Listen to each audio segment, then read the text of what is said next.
사사기 6장 11절에서 17절 찾은 줄 알고 제가 읽겠습니다.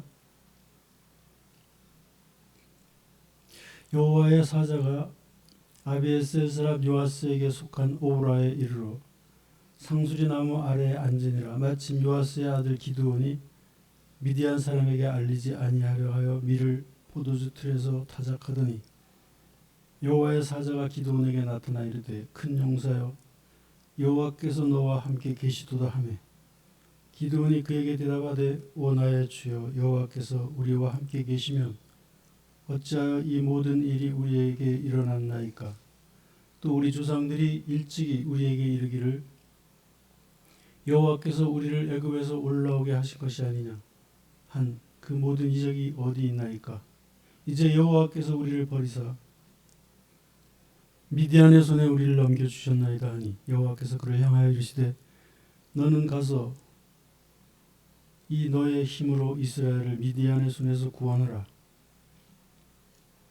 내가 너를 보낸 것이 아니냐 하시니라. 그러나 기드온이 그에게 대답하되 오 주여 내가 무엇으로 이스라엘을 구원하리까. 보소서 나의 집은 므낫세 중에 극히 약하고 나는 내 아버지 집에서 가장 작은 자니이다 하니 여호와께서 그에게 이르시되 내가 반드시 너와 함께하리니 네가 미디안 사람 치기를 한 사람을 치듯 하리라 하시니라. 기드온이 그에게 대답하되 만일 내가 주께 은혜를 얻어 싸우면 나와 말씀하신 네가 주 되시는 표징을 내게 보이소서. 사랑하는 성도 여러분, 오늘 설교 제목은 부르심의 징표를 내게 보이소서입니다. 그 본문 내용은 이스라엘 백성들이 미디안뿐만 아니라 그들 대대로 괴롭히던 아말렉 족속 그리고 동부에 있는 그 부족들의 그런 연합 등에 의해서 계속해서 괴롭힘을 당하면서 맥을 못 추고 그냥 약속의 땅 가나안의 주민답지 않게 늘 쫓기는 심정으로 늘 두려운 심정으로 살고 있을 때 하나님이 그날도 미디안에게 다 갖다 바쳐야 될 그 곡식을 몰래 숨겨가지고 그걸로 이렇게 타작을 하면서 이제 포도주를 이렇게 만들고 그래서 그것을 아마 다 뺏긴 사람 당장 굶어 죽어가게 되는 그런 이웃에게 친지에게 또 모르는 사람에게라도 그런 보살핌을 주려고 아마 몰래 나는 뺏기지 않겠다 그러고 자기 곡식을 다 몰래 숨겨놓고 그 보이지 않는 은밀한 장소에서 타작을 하고 있는 기드온에게 나타나십니다. 그래서 큰 용사여 네가 내 민족을 미디안의 족속의 손에서 건져내라. 그러니까 미디안의 그 고통 속에 있던 그런 동족을 기드온을 통해서 건져내시겠다는 말씀을 여호와의 사자가 하는데 믿을 수가 없는 겁니다. 내가 무슨 이유로, 내가 무슨 힘으로, 그리고 내가 무슨 방법으로 할 수 있겠습니까? 아니다, 네가 할 수 있다. 그러니까 그러면 징표를 내게 보이소서 이렇게 된 겁니다. 내가 하나님으로부터 부르심을 받았다는 징표를 보이소서. 이것이 오늘 이야기의 본문의 그 내용입니다. 그리고 드라마 같은 이야기가 계속되면서 결국은 300명의 소수정예 군대를 이끌고 미디안 족속을 다 쳐부셔서 그때부터 40년 동안 기드온이 집권하는 동안에 이스라엘에 평안이 있었다. 이런 내용인 것입니다. 그러니까 기드온은 하나님의 부르심을 받아서 하나님의 사람으로 하나님의 용사로 큰 용사로 쓰임을 받을 때 먼저 그가 미디안과 싸우기 전에 그 안에 있는 이스라엘의 내부의 우상을 다 척결하고 그리고 잘못된 풍습을 다 철폐하고 지도자가 되자마자 과감한 개혁의 승부수를 던졌습니다. 처음에는 엄청난 그런 반항심이 일어나고 이해할 수 없는 일이라면서 사람들이 항의를 하고 그랬지만 시간이 지날수록 기드온의 진심이 드러나고 하나님이 기드온과 함께 한다는 그 사실들이 속속 드러나기 시작합니다. 그러니까 기드온이 하나님 내게 징표를 보이소서 이렇게 질문할 이유가 없어지는 상황이 되는 것입니다. 여러분 징표라는 것이 무엇입니까? 언젠가 제가 하나님의 사람들이 가지고 있는 징표, 하나님의 사람들이 가진 징표가 부활이라면 하나님의 사람들이 가진 징표라는 것은 어떤 그 표와 달리 어떤 과정 속에서 하나님의 사람으로서 드러나는 특징, 그런 어떤 세상이 감당할 수 없는 그런 모습이라는 말씀을 제가 설교로 이렇게 드린 기억이 납니다만, 그때 그 십자가 앞에 서 있는 그 진심, 십자가를 바라보면서 십자가 앞에서 내 죄를 진심으로 뉘우치고 정말로 새롭게 되기를 간구하면서 결단한 그 모습이 하나님의 사람의 징표라는 말씀을 드렸다면, 이번에는 하나님이 직접 주시는 징표를 구한 그 기도원의 그런 징표의 의미는 어떤 면에서는 그것과 다르면서도 결국은 같다고 할 수가 있습니다. 왜냐하면 하나님의 보이지 않는 징표는 결국 나를 통해서 드러나게 될 것이기 때문에, 그래서 저 사람이 하나님의 사람인지 모르고 있다가 괜히 이유 없는 모함을 해보고 넘어뜨려 보려고도 하고 그랬는데 넘어지는 자 같으나 일어나고 아무것도 없는 자 같으나 모든 것을 가진 자이고 지는 자 같으나 맨날 이기고 건드릴 수 없는 하나님의 사람이라는 징표를 가진 이야기들이 성경에 얼마나 많이 나옵니까? 아브라함과 이삭과 야곱, 요셉, 그리고 그 외에 많은 하나님의 사람들, 이루 말할 수 없는 그런 삶을 통해서 그것이 드러나고 있듯이, 오늘 기드온에게 주신 하나님의 징표는 결국 무엇이겠습니까? 그것은 하나님이 주시는 담대함, 이것이 기드온이 하나님으로부터 받은 징표라고 할 수가 있는 것입니다. 가장 먼저 하나님의 부르심을 받고 그가 한 일은 아비에셀 지역에 있는 바알의 제단을 다 헐어버리고 아세라상을 다 꺾어버리고 모든 하나님의 그 정신에 위배되는 우상들을 다 없애버리는 것을 제1착으로 했죠. 그럴 때 사람들이 기드온을 끌어내라고 와서 막 소동을 피우고 그랬는데, 그때 그 기드온의 아버지가 이렇게 말합니다. 어찌하여 내 아들을 이렇게 끌어내려고 하느냐? 만약에 너희의 바알이 능력이 있으면 우리 아들을 끌어낼 수 있을 테고, 하나님의 능력이 바알보다 강하면 절대로 우리 아들을 끌어낼 수 없을 것이다. 그 아버지의 이제 그 아들이 것 같은 그런 내용이 들어있는데 절대로 못 끌어낼 것이다. 그렇게 하면서 그 과정이 뭐 우여곡절 있고 드라마틱한 과정이 있었겠습니다만, 성경은 곧바로 그 사람들이 기드온의 그 우상을 척결하고 하나님의 뜻을 따르자고 하는 그 말이 옳다고 인정을 하고 그들이 기드온으로 향해서 돌아섭니다. 그냥 돌아서는 게 아니라 모든 백성이 다 돌아섭니다. 그때 기드온이 말합니다. 하나님, 나의 인격으로는, 나의 지도력으로는 내가 뭐 하나님의 부르심을 받아서 내가 용감한 척 했지만 속으로는 얼마나 겁이 났는지 모릅니다. 저들이 나를 끌어내서 죽일 수도 있으니까. 그런데 하나님, 세상에 이 많은 사람들이 다 나를 그렇게 죽이려고 하고 내 말이 절대로 틀리다고 했던, 확신했던 사람들이 내게로 돌아서는 것은 이것이 하나님의 징표입니다. 이렇게 고백했을 것 같습니다. 물론 성경에는 하나님의 징표에 관한 그런 다른 면의 장면들이 나옵니다만, 전체적으로 읽어보면 기드온에게 주신 하나님의 징표는 담대함과 불의에 무릎 꿇지 아니하는 정의감, 이것이 하나님이 주신 징표인 것입니다. 결국은 하나님이 내게 주신 징표가 우리에게도 있을 텐데, 그것이 무엇이겠습니까? 내가 올바른 길로 가고 있다는 확신을 사람들이 가질 수 있는 것은 하나님이 주시는 징표입니다. 내가 하나님의 뜻을 따라서 살려고 하는데 때로는 음해가 있고 때로는 핍박이 있고 때로는 그렇게 할 수 없는 많은 환경과 우여곡절이 생기더라도 그걸 이겨내고 나가는 우리의 모습을 보면서 바른 길로 가려고 저렇게 애를 쓰는구나, 이것이 하나님이 주신 그들을 눈에 보이게 하는 징표가 아닐까, 그런 생각을 해봅니다. 그리고 그가 그렇게 강직하게 담대하게 용기 있게 하나님의 징표를 나타냈다고 하더라도 그것으로 그쳐지지 않고 두 번째 징표가 있는데, 그가 그 모든 싸움을 승리로 이끌고 이스라엘을 아까도 말씀드렸지만 장장 40년 동안 통치하면서 한 번도 침입을 받지 않고 모든 이스라엘의 평안이 유지가 된 그런 과정 속에서 그 말미에 사람들이 기도원을 찾아옵니다. 찾아와가지고 그것도 한두 명이 찾아온 것이 아니라 많은 인원들이 찾아와서 그 앞에 무릎을 꿇으면서 이렇게 말합니다.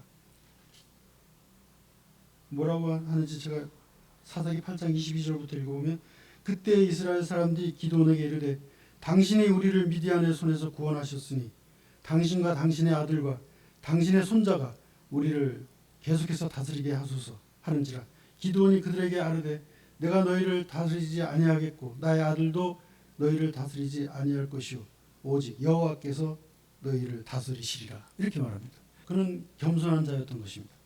그러므로 하나님이 주시는 징표의 두 번째 과정은 반드시 하나님의 뜻 앞에서 겸손하게 무릎을 꿇는, 그래서 승리하면 했을수록, 그리고 전과가 많으면 많을수록, 업적이 많으면 많을수록 오히려 더 무릎을 진심으로 하나님 앞에 꿇는 것이 하나님의 지표입니다.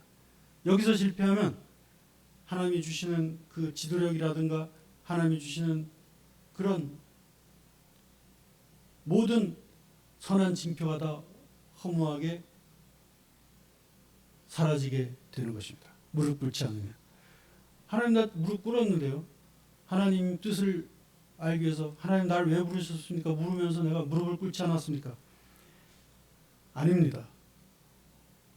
무릎을 꿇게 하신 것은 네가 무릎을 꿇을 수 있는 존재라는 것을 확인한 과정입니다.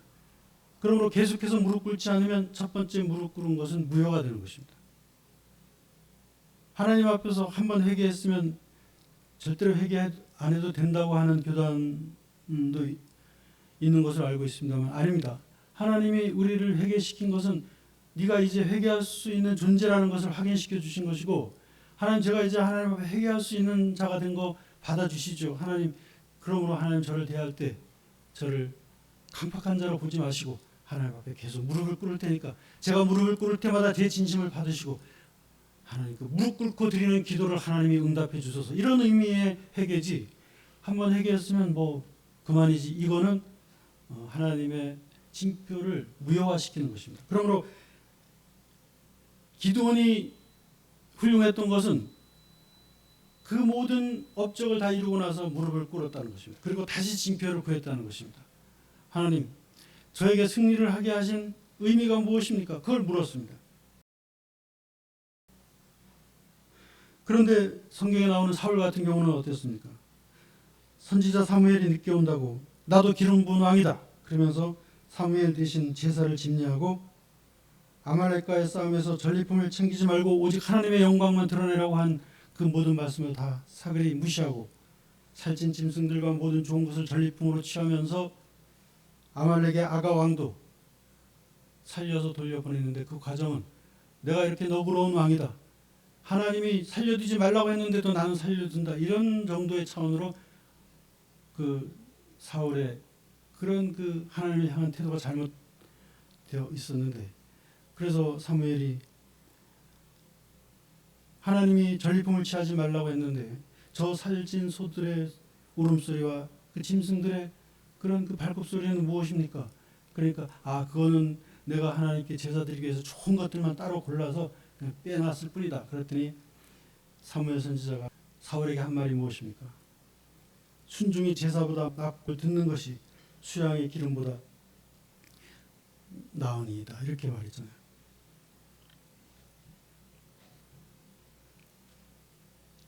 그리고 그래서 성경은 하나님으로부터 사울이 버림받았다고 했는데, 성경을 더 읽어보니까 어떤 면에서는 다른 면이 또 나옵니다. 뭐냐면 그 권력에 도취되어 가지고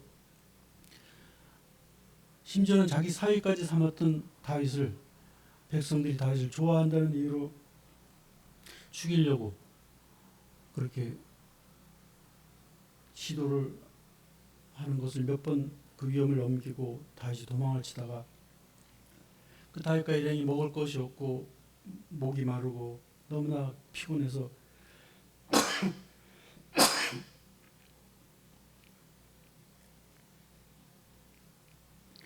제사장들이 살고 있는 놋 땅에 원래는 다른 곳이 그 하나님의 제사가 드리는 장소가 따로 있었는데 그 블레셋의 침범을 받아가지고 놋 땅에다가 성막을 옮겨놓고 거기서 제사장들이 이스라엘 백성을 위한 제사 준비와 하나님의 그 말씀에 대한 그런 그 선포 이런 것들을 통해서 거기에다가 집중적으로 85명의 제사장이 거주하는 제사장 마을이 있었습니다. 그 놋 땅인데 그냥 급한 나머지 다윗이 글로 뛰어들어가가지고 사울이 나를 이곳에 보내서 이제 뭐 임무 수행 중인데 좀 피곤하니까 먹을 것을 달라. 그래서 성전에 있는 제사장들만 먹을 수 있는 떡을 그 말하자면 그 율법에 의해서 다윗과 일행이 먹을 수 있게 됩니다.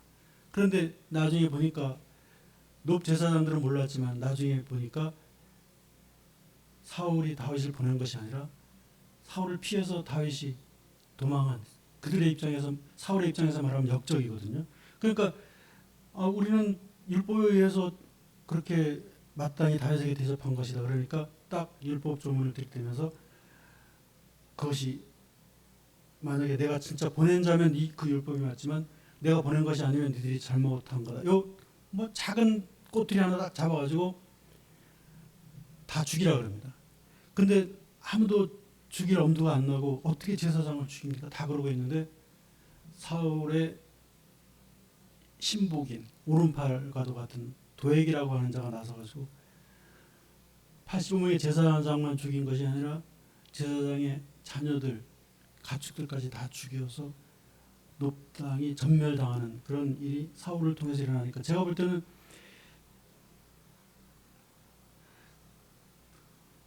사무엘이 늦게 온다고 해서 제사를 사무엘 대신 드린 것 때문에 하나님이 버리셨을 수도 있지만 인간의 그 어떤 보편적인 그런 상식으로만 본다면 놋 땅의 제사장 가족과 그 놋 땅에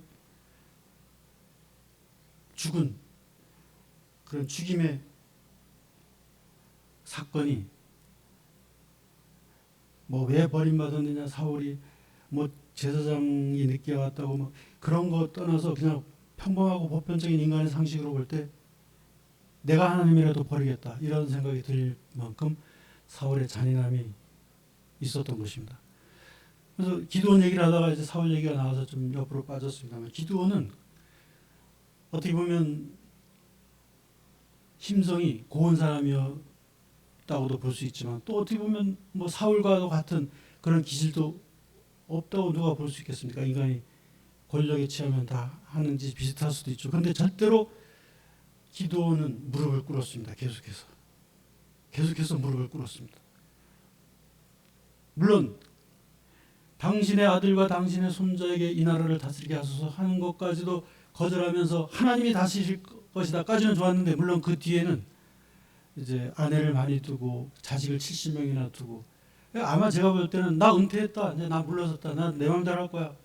나는 너희들 지도자도 아니야. 나는 이미 내 사명은 다 감당했어. 그러고 그랬는지는 몰라도 아니면 뭐 때문에 그랬는지는 몰라도 결국은 기도원도 계속해서 제가 뭐 무릎 꿇었다고 강조하지만 인생 전체를 놓고 볼 때는 그가 권력에서 물러난 뒤에는 오히려 하나님의 뜻을 완전히 저버리는 그런 사람인 것도 사실입니다. 뭐 이 얘기는 제가 안 하려고 했습니다만 뭐 성경에 나오니까 할 수 있는 얘기죠. 그러니까 우리가 반면 교사를 삼아서 우리가 계속해서 하나님 앞에 무릎을 꿇는 자라고 칭송을 받을 때조차도 거기에 뭐 연연해서는 안 됩니다. 하나님 나라 갈 때까지 무릎을 꿇어야 되겠다. 기도원의 실패를 나의 실패의 반면교사로 삼아야 됩니다. 어떤 상황에서도 하나님이 나를 만나 주실 그때까지 무릎을 꿇어야 되겠다. 이런 생각을 해보게 되는 것입니다. 그래서 그럼에도 불구하고 오늘 그 이전에 그 40년 동안 이스라엘 백성들을 어떤 민족으로부터 침입당하지 않도록 지켜낸 그 기드온의 용기와 그리고 그의 겸손과 또 하나 기드온의 그런 하나님의 징표가 있다면 물론 성경에는 기적과도 같은 세상에서는 자연적으로는 일어날 수 없는 징표를 하나님이 기드온에게 보이기도 합니다만, 그것도 중요하지만 결국은 기드온의 그 삶의 방향, 지도력의 방향이 화목에 있었던 것입니다.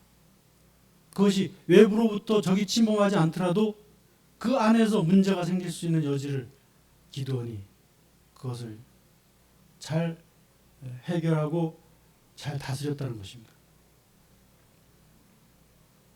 사사기 6장 24절 이하에 보면 기드온이 여호와를 위하여 거기서 제단을 쌓았는데 여호와 샬롬이라고 하였더라.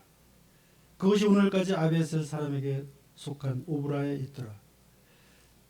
기드온은 하나님 앞에 제단을 쌓을 때 샬롬의 제단을 쌓는다고 그렇게 선언을 했습니다. 샬롬은 평화. 내가 쌓는 제단은 하나님으로부터 평안을 강구하고 하나님 주시는 평화를 의지하고 그 평화를 가지고 살아가기로 결단하는 그런 제단이다. 그리고 기드온과 함께 하나님을 향해서 서 있는 자들은 항상 여호와 샬롬을 외쳤습니다. 여러분, 창세기 28장에 야곱이 쌓은 제단은 하나님이 여기 계시도다. 하나님이 여기 계신 것을 내가 긴가민가 했는데 오늘 확실히 알았도다. 하나님이 함께 하시는 것에 대한 그런 제단이 야곱의 제단이었다면 이 기드온의 제단은 샬롬의 제단이었습니다. 그러므로 우리의 제단은 화목과 하나님의 함께 하심과, 그리고 또한 우리의 제단은 하나님의 그런 이기게 하시는 승리와 또 우리를 새롭게 하시는 그 새로움의 제단이 되어야 되겠죠. 그런데 이 기드온의 제단의 특징은 다른 것도 다 있었지만 항상 화목을 앞세우는 그런 지도력을 발휘했다는 것입니다. 기드온이 미디안을 물리치고 이스라엘을 통치한 그 40년의 그 횟수 과정에서 한 번은 에브라임 족속이 와가지고 막 시비를 걸었습니다. 뭐냐면 당신이 승리를 하고 이스라엘 백성들의 존경을 받는 것은 좋으나 왜 우리를 끌어들이지 않았느냐, 우리를 왜 빼놓고 전쟁을 나갔느냐. 근데 그 사사기를 읽어보면 그 에브라임 족속을 빼놓은 이유가 사실 있긴 있어요. 왜냐하면 나중에 미디안 족속과 그 일대의 그 다른 족속들이 기드온의 공격을 피해서 도망가다가 남부 숲속에 있는 그런 쪽으로 도망을 가는데 거기 가면 찾을 수가 없어요. 찾을 수가 없으면 걔들이 거기서 다시 세를 모아서 이스라엘을 공격할 수도 있었는데 그 숲속 지역에 거주하던 족속이 에브라임 족속입니다. 그래서 에브라임 족속에게 연락을 해서 글로 후퇴한 적들을 섬멸하라. 그래서 에브라임 족속이 그 남은 그런 미디안 족속들을 다 섬멸하는 내용이 나오거든요. 그러니까 그럼에도 불구하고 에브라임 족속이 와가지고 시비를 겁니다. 어쩌면 그 에브라임 족속의 시비를 거는 리더 중에 내가 기드온을 누르고 이스라엘의 지도자가 되리라 하는 그런 리더가 있었는지는 모르겠습니다만 터무니없는 시비를 딱 걸어서 올 때 지금 군대도 내 손아귀에 다 있고 모든 그런 그 인기가 나한테 다 몰려 있으니까 에브라임 족속쯤은 내가 미디안 족속을 치듯이 없애버리라 이렇게 생각할 위험도, 그러니까 제가 너무 예민해서 그런지 몰라도 그 성경 읽다 보면 기드온이 이거 사울처럼 교만해져가지고 에브라임 족속 다 죽이면 어떡하지? 그럴 정도로 대듭니다. 대들어서는 안 되는 상대에게 대듭니다. 이스라엘을 평안으로 이끌었고 모든 지금까지 한 번도 발표가 자지 못했던 이스라엘 민족을 편안하게 만든 그 지도자를 향해서 우리한테 왜 처음부터 전쟁에 우리를 데리고 가지 않았냐, 그런 시비를 막 걸고 있을 때 기드온이 이렇게 말합니다. 내가 행한 일이 너희가 한 것에 비교도 되지 않는다. 에브라임의 끝물 포도가 아비에셀의 만물 포도보다 낫지 아니하냐. 그 주변에 있는 어떤 그런 이야기를 다 비유로 들어가면서 너희들이 만약에 거기에서 그 미디안의 잔당들을 섬멸하지 않았다면 지금 우리는 다시 전쟁을 해야 되는 상황인데 백성들도 너희들이 한 것이 얼마나 위대한 것을 알고 나도 기회가 있으면 에브라임이 한 일에 대해서 내가 선전을 하고 에브라임을 칭찬하겠다. 이렇게 하면서 그 내부적으로 이렇게 충돌이 일어나는 것을 피합니다. 그러면서 그 과정을 보면 감히 네가 나한테 이런 것이 아니라 네가 그렇게 말할 수 있다. 나보다 너희들이 더 훌륭한데도 그것이 사람들에게 잘 알려지지 않은 것도 사실은 인정을 해줍니다. 인정을 해줘야 돼요. 상대방을 인정을 해줘야 돼요. 특히 약자가 말하는 것에 인정을 해줘야 됩니다. 뭐 좋은 예는 아니지만 옛날에 우리 시골에서 살다 보면 동네에 그런 그 집집마다 들려오는 이야기 중에 그 아내가 뭐 이렇게 좋은 입장에서 남편에게 막 뭐 말을 하면 그거를 잔소리로만 알아듣고 시끄러 그런 소리 많이 들었어. 옛날 아버지들은 툭 하면 시끄러 소리를 많이 했는데 그 참 잘못된 겁니다. 시끄러워가 아니라 귀담아 들어야 된다. 그러면 귀담아 듣다 보면 그 속에 무슨 얘기가 나오는지 아세요? 노름하지 말아라. 그리고 자식들한테 따뜻하게 대해줘라. 그리고 살이 되고 피가 되는 얘기만 있는데 시끄러. 그리고 다 묵살한 그런 상황에서도 이 우리나라 사람들이 이렇게 잘 큰 것은 하나님이 아버지 역할을 해주셔서 그런 겁니다. 우리나라 아버지들은 참 잘못된 게 많아요. 그런데 하나님이 아버지가 되어주셔서 그래서 그러니까 하나님은 시끄러워 이렇게 하시는 법이 없습니다. 기드온도 그런 지도력을 가지고 이스라엘을 40년 동안 평안으로 이끌었습니다. 그리고 진정한 태도로 인정해주고 그의 요구를 들어주면서 그러면서 함께 40년의 평안을 누리게 되었습니다. 사랑하는 성도 여러분, 오늘 우리에게 필요한 것이 결국은 하나님이 주시는 담대함과 그래서 징표로서 내가 하나님의 사람이라는 것을 내가 거침없이 내가 막힘없이 내가 포기하는 것 없이 정말 하나님의 뜻이라면 가고 있는 그 모습을 통해서 나를 미워하던 사람들도 저 사람은 하나님의 뜻을 향해서 가는 것이 맞아. 내가 알아. 저 사람이 어디 엉뚱한 곳으로 가는 것이 아니라 하나님의 말씀으로 가는 사람이야. 이것이 담대하게 하나님을 향해 나가는 하나님이 주시는 담대함의 징표고 항상 무릎 꿇는 그 겸손함이 하나님이 주시는 징표라면 잠언 17장 1절에 나오듯이 마른 떡 한 조각만 있고도 화평한 것이 제육이 온 집안에 가득하고도 다투는 것보다 나으니라 한 말씀처럼 내가 가는 곳에 화목함이 있고 화평이 있는 그것이 하나님이 주시는 하나님의 사람이라는 징표인 것입니다. 화평케 하는 자가 복이 있나니 저가 하나님의 아들이라 하는 일컬음을 받게 될 것이다. 여러분 오늘 기드온에게 주신 그 징표가 우리에게 주시는 징표가 되시기를 바라고 그리고 기드온이 마지막까지 무릎을 꿇지 못했던 것은 반면교사로 삼아서 마지막까지 무릎을 꿇으면서 하나님이 기드온에게 주셨던 담대함과 용기와 겸손함과 화목함의 징표가 세상 끝날까지 여러분의 삶 속에 가득 넘쳐나시기를 주님의 이름으로 축원합니다.